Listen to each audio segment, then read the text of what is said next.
ikiwa hautajichunga. Kwa nini wamesifiwa watoto kuwa maadui?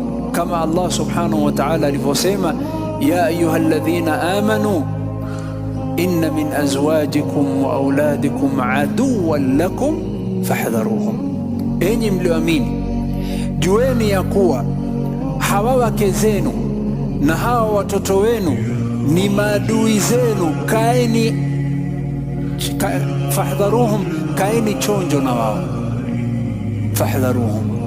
Ulama wa tafsiri wakasema, kwa nini hawa Allah subhanahu wa ta'ala amewasifu kwamba ni maadui?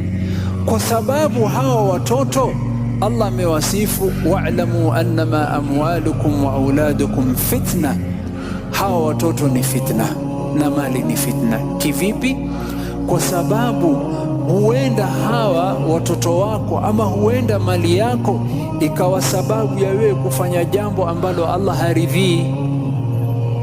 Wangapi kwa ajili ya mali wamesema uongo?